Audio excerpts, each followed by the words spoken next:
तुझे क्यों इस बात का डर है, तू क्यों रो रहा है? हजरत उमर जिनकी आंखें लाल हो चुकी थी, गम की वजह से बदन पे कपकपी थी, नकाब हटाया, उस खातून को कहा उमर इब्ने खत्ताब मैं ही। वो खातून मचल गई और कहा ऐ रब्बे जुल जलाल तू गवाह हो जा, मैं उमर की यहाँ पर भी गवाही देता हूँ और क़यामत के दिन भी गवाही दूंगी कि अगर किसी गरीब की खबरगिरी कोई कर सकता है तो वो उमर इब्ने खत्ताब है। 1 साल पूरे मदीने में कहता गया, वो पूरे साल तक हजरत उमर फारूक ने सालन नहीं खाया, सालन नहीं खाया, रोटी को पानी में भिगोते थे, खाते थे। लोग कहते थे आप क्यों नहीं खा रहे हैं, आप खलीफा हैं? कहते थे कहत का दौर है, पता नहीं कौन भूखा है और कौन खाया है, मैं उस वक्त तक नरम नहीं खाऊंगा जब तक मेरी पूरी रियाया खुशहाल ना हो जाए।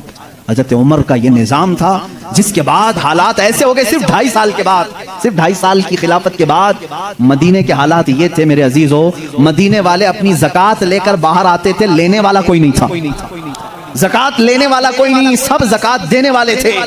सिद्दीक़ उमर इब्ने खत्ताब रज़ियल्लाहु ताला अन्हु ने इतना कैपेबल कर दिया था, हज़रत मुआज़ बिन जबल यमन से वहाँ का माले गनीमत मदीने में भेजते हैं हज़रत उमर के पास कि मदीने के गुरबा और मसाकिन में ये बांट दें। बहुत माल आया था, हज़रत उमर ने वो ज़कात के माल को हज़रत मुआज़ बिन जबल पर ये कह करके वापस कर दिया, मदीने में अब कोई फ़कीर नहीं रह गया, सब ज़कात निकालते हैं, इसका कोई मुस्तहिक नहीं, यमन में ही बांट दो। हज़रत मुआज़ ने फिर दोबारा भेजा कि यमन में भी कोई फ़कीर बाकी नहीं है, जो थे उनको बांटने के बाद ये भेजा गया है। हजरत उमर ने वो माल दूर के किसी मुल्क भेजा जहां फुकरा व मसाकिन थे। ये निज़ाम अदल अगर कोई कायम कर सकता है तो वो उमर इब्ने खत्ताब है रज़ियल्लाहु ताला अन्हु। और जानते हैं पूरी कायनात के लिए, पूरी दुनिया के लिए हजरत उमर के वो काम जो आज भी दुनिया उनकी प्यासी है। और पार्लियामेंट के लॉ बनाने वालों के लिए मेरा चैलेंज है, उमर इब्ने खत्ताब के बनाए हुए कवानीन को छोड़कर आज पूरी दुनिया की किसी पार्लियामेंट में मुकम्मल लॉ कोई बना ही नहीं सकेगा, इसलिए कि जराइम के कवानीन, बच्चों के कवानीन, औरतों के कवानीन, बूढ़ों के कवानीन, सबके कवानीन सबसे पहले हजरत उमर फारूक ने मुरत्तब किए। और जानते हैं ये लेआउट बनाने वाला सिस्टम, डेवलप करने वाला सिस्टम, सिटी बनाने का प्लान सैयदना उमर फारूक का दिया हुआ है। सबसे पहले बसरा और कूफा आपने बनाया था, यानी मास्टर प्लानिंग के साथ सिटी बनाई गई। रोड बनाने का सबसे पहला काम हजरत उमर फारूक ने किया है। तारीख सबसे पहले हजरत उमर फारूक ने कायम की। बैतुल माल का निज़ाम सबसे पहले हजरत उमर ने कायम किया है। मस्जिदों के मुअज्जिन और मस्जिदों के इमामों के लिए तनख्वाह का सिस्टम हजरत उमर फारूक ने कायम किया है। और इतना ही नहीं, अदल का हाल तो ऐसा था कि किसी के साथ कोई रियायत नहीं, किसी के साथ कोई रियायत नहीं, चाहे वो कोई भी हो। मिस्र के गवर्नर के बारे में लोगों ने सिर्फ इतना कहा कि इनके यहाँ बहुत कीमती घोड़ा है, बहुत पैसों का घोड़ा है और इनका लिबास बहुत महंगा है, ये गवर्नर हैं। हजरत उमर के पास ये शिकायत आई, उनको बुलाया और बुला करके कहा तू रियाया के साथ क्या करने के लिए तुझे भेजा गया? वहाँ के पैसों से तूने कीमती घोड़ा खरीदा, कीमती लिबास पहना। वो उनकी गवर्नरी को माजूल करके 100 बकरियां खरीद करके उनको दिया कि अब जिंदगी भर बकरियां तू चराएगा। बकरियां चराने पर गवर्नर को रख दिया। ये उनके मामलात में फिर कोई कुछ नहीं कह सकता था। बड़े बड़े सहाबा, हजरत साद इब्ने अबी वक्कास को माजूल कर दिया था। खालिद बिन वलीद रज़ियल्लाहु ताला अन्हु, जिनको सैफुल्लाह कहा जाता है, जिस जिहाद में भी वो जाते थे फतह होना लाजमी हो जाता था, ये तो सबको मालूम है। हजरत खालिद बिन वलीद अपनी जिंदगी में इतनी जंगें की हैं, कोई जंग में शिकस्त नहीं हुई। उनका ये फख्र था, जब जिहालत में थे ना, इस्लाम नहीं लाए थे, वो जंगे ओहद के सिपह सालार बन के आए थे, उसमें भी उनको ही फतह मिली थी। कहते कुफ्र की हालत में भी अल्लाह ने फतह ही दी थी, इस्लाम में आए तब भी अल्लाह ने फतह ही लिखी थी। हजरत खालिद बिन वलीद एक ऐसे जर्नेल का नाम है जिसका नाम कयामत तक कायम रहेगा, लेकिन हजरत उमर फारूक रज़ियल्लाहु ताला अन्हु ने सिपह सालारी से उनको माजूल कर दिया था। सस्पेंड करना मामूली बात नहीं, लेकिन हजरत उमर क्यों करते थे जानते हैं? बाज लोग इसको नुक्ताचीनी करते हैं, हजरत उमर इसको हटाए उसको हटाए। हजरत उमर फारूक रज़ियल्लाहु ताला अन्हु के पास कुछ लोग सिफारिश लेकर के आए, खालिद बिन वलीद के बगैर जिहाद का मैदान कैसे होगा? उनको आपने माजूल किया, कहा माजूल किया हूं, लेकिन सिपाही बन करके वो जाएंगे, सिपाही बन करके जाएंगे, सिपाही सालार कोई और होगा। साहबा ने पूछा इस फैसले को लेने में कोई हिकमत है अमीरुल मोमिनीन? अल्लाह अल्लाह तवक्कुल देखें। अमीरुल मोमिनीन ने कहा हाँ जरूर हिकमत है। मैं मुसलमानों को यह बताना चाहता हूं कि कोई जिहाद, कोई जंग खालिद बिन वलीद की वजह से फतह नहीं होती, अल्लाह की मदद से होती है। सारे लोग ये डिपेंड होकर के ना बैठ जाएं कि इसी की वजह से होती है। मैं इस उसूल को तोड़ना चाहता हूं, फतह जो मिलती है वो अल्लाह की तरफ से होती है। ये यकीन देना था, बस इसलिए मैंने माजूल किया है। और यकीन तवक्कुल ऐसा हजरत उमर फारूक रज़ियल्लाहु ताला अन्हु का किताबों में लिखा है। मिस्र के गवर्नर, उन्होंने एक बुरी रस्म के मुतालिक खत लिख करके भेजा। दरियाए नील सूख जाता था हर साल, वहाँ के लोग अपनी 16 साल की एक नौजवान लड़की को ज़बह करते, उसकी बलि चढ़ाते थे। और खून जो है दरिया नील में बहाते। उनका अकीदा था बलि देने के बाद फिर दरिया जोश मारकर ऊपर आ जाता था, हर साल ऐसा होता था। उन्होंने जब इस्लामी हुकूमत वहां आ गई तो लोगों ने वहां के गवर्नर से, जो मुसलमान थे, सहाबी थे, उनसे पूछा हर साल हमारा मामूल है, इस साल भी आप इजाजत दें, जुलूस निकालेंगे, एक लड़की को ज़बह करेंगे, उसका खून डालेंगे। उन्होंने कहा मैं तो ये काम नहीं करूंगा, और अगर ऐसा है तो देखा जाएगा। वो खामोश रहे। दरिया नील हकीकत में सूख गया, पानी नीचे चला गया। लड़की की बलि नहीं दी तो याद रखना, शैतान इस तरह की हरकतें तुम्हें करके दिखाएगा ताकि तुम्हारा अकीदा खराब हो जाए। उस गवर्नर ने हजरत उमर के पास खत लिखा कि इसका क्या करूं, ये कैसे हल निकालूं। हजरत उमर फारूक रज़ियल्लाहु ताला अन्हु ने जवाब में 2 खत भेजे, एक गवर्नर के नाम और एक दरिया नील के नाम। दरिया नील दरिया है, क्या दरिया भी खत पढ़ता है, दरिया भी बातचीत करता है। हाँ, रसूल के गुलामों के साथ हर चीज बातचीत करती है, हर चीज बातचीत करती है। हजरत उमर ने एक खत गवर्नर के नाम पर लिखा, तुम फिक्र मत करो, तुम अपने काम पर बाकी रहो, रसूलुल्लाह की शरीयत का निफाज कायम रहे। और रही बात दरिया जो सूखता है, मैं इसको लेटर लिख रहा हूँ। इसको खत लिखा क्या, बिस्मिल्लाहिर्रहमानिर्रहीम, ऐ नील, ये खत उमर इब्न खत्ताब रसूलुल्लाह के खलीफा की तरफ से दरिया नील के लिए। मैं कहता हूँ ऐ नील, अगर तू अपनी मर्जी से बहता है तो हमें तेरे पानी की जरूरत नहीं, और अगर तू अल्लाह के हुक्म से बहता है तो उमर इब्न खत्ताब रसूल की खिलाफत को जो कायम किया है, हुक्म देता है कि अल्लाह के हुक्म से जारी हो जा। इतना लिखा और कहा ये दरिया नील को देना और ये मिस्र के गवर्नर को देना। खत लेकर के कासिद आया, कासिद ने गवर्नर को खत पकड़ा है, गवर्नर के नाम पर था, वो पहुंचा, दरिया नील के नाम पर था जो दरिया नील को दिया गया। उस वक्त मौजूद मिस्र के सारे लोग शाहिद हैं, उसी वक्त दरिया नील का पानी जोश मारकर 16 गज ऊपर आ चुका था। आज तक दरिया नील दोबारा कभी नहीं सूखा, 14 सदियां गुजर गई। मैं खुद दरिया नील की कश्ती की सवारी कर चुका हूँ। मिस्र में 5-5 साल तक काहिरा में पानी बरसता नहीं, बारिश नहीं आती। 5 साल, तकरीबन 4 साल तक रहे, एक दिन भी बारिश नहीं देखी। 5-5 साल तक बारिश नहीं आती, लेकिन दरिया नील में जाओ तो लबालब भरा रहता है। ऐसा लगता है कि खत का असर आज भी बाकी है।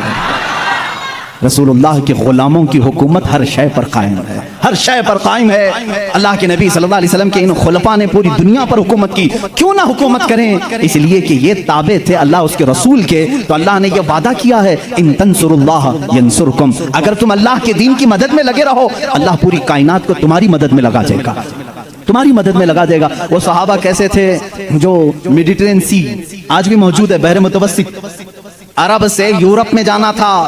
कुछ सहाबा इकराम वो भी हैं जिन्होंने एक दरिया के पास आकर घोड़े रोक लिए। दरिया सामने, समंदर है, उधर के कंट्री में जाना है, कश्तियां किसी के पास नहीं। जो जर्नल साहबी थे, सिपाही सालार, सबों ने कहा क्या करें, यहाँ दरिया कश्ती कोई नहीं लाया, हम वापस चलें, दूसरा कोई रास्ता देखें। उस साहबी ने कहा बहुत लंबा सफर करके आए, वापसी का कोई रास्ता नहीं हो सकता। कहा सामने समंदर है, कहा हम रसूल के गुलाम हैं, रसूल करीम सल्लल्लाहु अलैहि वसल्लम के गुलाम हैं। भला आज तक कोई आंधी हमारा रास्ता रोक सकी है, कोई तूफान हमारा मुंह मोड़ सका है? उस साहबी ने ऐसी तकरीर की और साहबा ने पूछा करना क्या है ये तो बताएं। सिपाही सालार साहबी ने कहा अल्लाह का नाम लो, घोड़े दौड़ाओ, समंदर में चलते चलो। वो साहबा कहते हैं सिपाही सालार साहबी आगे बढ़ते रहे, समंदर में घोड़े दौड़ते रहे, यहाँ तक के पूरे समंदर का सफर तय हो गया, किसी घोड़े की टाप पर एक बूंद पानी तक न लगा। दश्त तो दश्त है, इकबाल ने इसी के लिए कहा दश्त तो दश्त है, दरिया भी ना छोड़े हमने, बहरे जुल्मात में दौड़ा दिया घोड़े हमने। दी अज़ानें कभी यूरोप की कलीसाओं में तो कभी अफ्रीका के तपते हुए सहराओं में, आ गया ऐन लड़ाई में गर वक्ते नमाज, किबला रूहों की जमीन बोस हुई कौमे हिजाज, एक ही सफ में खड़े हो गए महमूद अयाज, न कोई बंदा रहा न कोई बंदा नवाज। ये हमारी तारीख है, ये हमारी शान है। सैयदना उमर इब्न खत्ताब रज़ियल्लाहु ताला अन्हु के दौरे खिलाफत के सुनहरे काम बहुत तवील है मेरे अजीजों। उस निज़ाम अदल को मैं आज भी चैलेंज करता हूँ। गस्सान का एक बादशाह इस्लाम में आया है, इस्लाम कबूल करके आया है, हज के लिए निकले खुशी में सारे मुसलमान, हज़रत उमर भी उसमें साथ में थे, खलीफा थे। तवाफ के दौरान उस बादशाह की लुंगी पर एक मुसलमान का पैर पड़ गया, लुंगी सरक गई, उसने अपनी बेइज्जती महसूस की, थप्पड़ मारा काबे के सामने। उस मुसलमान को बहुत उसने मारा, वो जख्मी हो गए। उन्होंने शिकायत की हज़रत उमर फारूक के पास। आदिल, वो अदल की पैकर जो निज़ाम रसूल से जरा बराबर हट कर कभी फैसला नहीं करता। हज़रत उमर का फैसला तो वो है कि एक बंदा ये हुजूर के पास फैसला लेकर के आया था, मालूम है ना, एक यहूदी और एक मुसलमान जमीन के झगड़े में फैसला किया। हुजूर ने फैसला किया यहूदी के हक में, ये जमीन तू छोड़ दे, लेकिन वो मुसलमान मुनाफिक था, दिल में बुग़्ज़ था, उसने कहा मैं रसूल का फैसला नहीं मानता, उमर के पास फैसला लेंगे, उमर के पास करेंगे। वो यहूदी को यकीन था जो रसूल फैसला करेंगे वही उमर भी करेंगे, लेकिन यहाँ मामला बदल गया। यहाँ मामला बदल गया। वो मुनाफिक ये सोचता था कि उमर को मैं अपनी बातों में ले लूंगा, ये यहूदी है, हमारे दुश्मन, जमीन मेरे हवाले कर दी जाए। हजरत उमर के पास दोनों गए और कहा हमारा मामला ऐसा ऐसा है।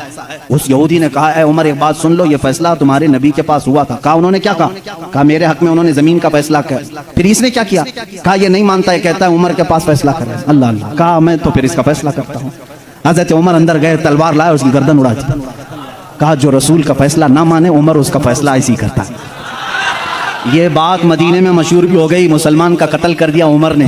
हुजूर ने उनको बुलाया और कहा कि तुमने एक मुसलमान का कत्ल किया। कहा मैं उसको मुसलमान मानता ही नहीं जो आपको हकम नहीं मानता, लेकिन अगर मैं गलती पर हूं तो या रसूल अल्लाह मुझे सजा दे दें। उस वक्त तक आयत नहीं आई थी, आयत नाज़िल हुई, फला व रब्बिका ला युमिनूना हत्ता युहक्किमूका फीमा शजरा बैनहुम। ऐ रसूल कसम है तुम्हारे रब की, अल्लाह फरमा रहा है, ऐ रसूल तुम्हारे रब की कसम, वो ईमान वाला हो ही नहीं सकता जो अपने आपसी मामलात में आपको हकम नहीं मानते। हुजूर ने फरमाया तब तो उमर ने सही फैसला किया। उस फैसले के हामिल अलमबरदार उमर के पास रज़ियल्लाहु तआला फैसला लेकर के आए गस्सान के बादशाह और एक आम मुसलमान का। वो बादशाह है, पहले ईसाई था, मुसलमान हुआ चंद दिन पहले मुसलमान हुआ है। दोनों का फैसला आया। हज़रत उमर ने पूछा क्या मामला है? वो गस्सान के बादशाह ने कहा, ए उमर अमीरुल मोमिनीन, क्या मुझे भी कटहरे में खड़ा करेंगे? मैं बादशाह हूँ गस्सान का, आप मुझे अपने बाजू में बिठाए। हज़रत उमर ने कहा आज मुकद्दमा है, बादशाह नहीं, तुम भी वहीं खड़े रहोगे जहाँ मुकद्दमा करने वाला खड़ा है। दोनों को खड़ा किया, मामला पूछा तो उसके बाद हज़रत उमर ने कहा तुमने ज्यादती की, उसका गलती से पैर पड़ा है। हाँ अगर तुम्हें लगता है कि उसने तुम्हारी बेइज्जती की तो सजा भी थोड़ी होनी चाहिए थी, लेकिन जितना तुमने उसको मारा है ये उसका हक है। कहा क्या फैसला होगा? हज़रत उमर ने कहा उस आम मुसलमान से जितने थप्पड़ ज्यादा उसने लगाए तू भी लगा दे, यही फैसला, जितना उसने ज्यादा मारा है तू मार। वो गस्सान का बादशाह कहता बादशाह को आम आदमी मारेगा? हज़रत उमर ने कहा हाँ मारेगा, ये निज़ाम रसूल है, ये निज़ाम रसूल है, ये कैसर और किसरा की हुकूमतें नहीं है, ये अल्लाह के नबी की कायम की हुई अदालत है। उसने कहा एक दिन की मुझे मोहलत दें, कल आकर के इस फैसले पर अमल किया जाए। आपने कहा मोहलत तो दी जा सकती है, जैसे रिमांड में लेते हैं। उसको छोड़ा गया, लेकिन वो बादशाह फरार होकर के भाग गया और इस्लाम भी छोड़ दिया, मुर्तद होके चला गया। हज़रत उमर ने उस दिन कहा, कुछ लोग कहने लगे हज़रत उमर उसके हक में बात करते तो बादशाह आज मुसलमान रहता। ऐसी कुछ बातें भोली भाली लोग करते हैं, ऐसा करते तो अच्छा होता, ऐसा नहीं करना चाहिए था। हज़रत उमर ने जलाल में कहा इस तरह के 1000 छोड़कर जाएं तो जाएं, लेकिन निज़ाम रसूल का एक हर्फ भी मैं अपने हाथ सामने से जाने नहीं दूंगा। अदल के तकाज़ों को पूरा मैं हमेशा होता रहने दूंगा। ये सैयदना उमर फारूक की अदालत थी। ये आज पीस एंड जस्टिस की बात करते हैं, उन लोगों से बात करते हैं जिनके पास उमर जैसी अदालत है। ऐ मेरे अजीजों, अदालत के नाम पर आज बड़ा धब्बा है। यहाँ पर बहुत सारे मामला हो सकता है, बहुत सारे लोग मेरे ऊपर इस बात का भी केस कर दें कि हद की अदालत है, अदालत की बेइज्जती करता है। हो सकता है मेरे अजीजों, मैं उस अदालत की इज्जत करता हूं जहां अदालत होती है। मैं उसको जज और आदिल नहीं मानता जो पार्लियामेंट की सीट की भूख में मस्जिदें बेच देता हो। मैं उसकी अदालत को नहीं तस्लीम करता जो एक कलील जमात को नजरअंदाज करके हाकिम पार्टी की तरफ बोलता है। मेरे अजीजों, ऐसे लोग दुनिया में बहुत सारे आए जो ज़मीर फरोश होते हैं, ज़मीर फरोश होते हैं। हिंदुस्तान भी उसी डगर पर चलने लग गया। अब तक दुनिया की सबसे बड़ी डेमोक्रेसी, सबसे बड़ी जमहूरियत हिंदुस्तान में थी, जहां पर निजाम ऐसा था। हमारा अदलिया का निजाम बहुत अच्छा था, हमारी कोर्ट जितनी थी यहाँ पर सबके साथ बराबर का सलूक किया जाता था, हिंदू हो मुस्लिम हो। आज भी बहुत सारे जज हैं जो ओथ लेते हैं कि मेरा दीन, मेरा मजहब, मेरा सब कुछ इंसाफ होगा, संविधान होगा, मैं सामने किसी को नहीं देखूंगा। देखते नहीं आप, जज के सामने पट्टी बांधे हुए एक मूर्ति को रखा जाता है। क्यों? कानून जब भी होता है वो सामने वाले को देख करके नहीं, उसके प्रूफ सबूत देख करके। लेकिन यहाँ पर अब आम बच्चे को भी बेवकूफ बनाया जा रहा है। मैं इस बात की आवाज उठाना चाहूंगा, इस जुल्म को बंद करो, इस जुल्म को बंद करो। और ये डिक्टेटरशिप जो लाई जा रही है, इस जमहूरियत को खत्म करके, कत्ल करके, देखना चंद दिनों के बाद ये सारे निजाम खत्म करने की बात करेंगे। आज मुसलमानों के खिलाफ एक जहर फैलाया जा रहा है, इसी तरह चंद दिनों के बाद अब दलितों की बारी आएगी। इसलिए कि ये दलितों को भी एक आंख नहीं भाते, ये कभी पसंद नहीं करते। ये 2000 साल पुराना निजाम मनुस्मृति का लाना चाहते हैं, जहां सिर्फ चंद लोगों की हुकूमत होगी। जानते हैं, तारीख उठा करके पढ़ो, इसी सरजमीन पर ऐसे जुल्म किए गए हैं जहां चंद ब्राह्मणों ने कम जात के लोगों के कान काटे हैं, जहां लोगों के कानों में गरम तेल डाले हैं। इसी सरजमीन पर कम जात के लोगों को कूड़ा करकट में घर बनाने पर मजबूर करते थे। जहां आला जात के लोगों के पेशाब पखाने होते थे वहां दलित बिरादरी को रखने पर ही मजबूर करते थे। हर एक के गले में रस्सी बांधकर एक मटका लटकाते थे कि थूकना है तो दलित जमीन पर थूक नहीं सकता, उस मटके में थूकेगा, इसलिए कि उसका थूक जमीन पर पड़े तो ये अपशगुन समझते थे। उस पूरे निजाम को यहाँ पहले हिंदुस्तान में ये सारी चीजें चली हैं।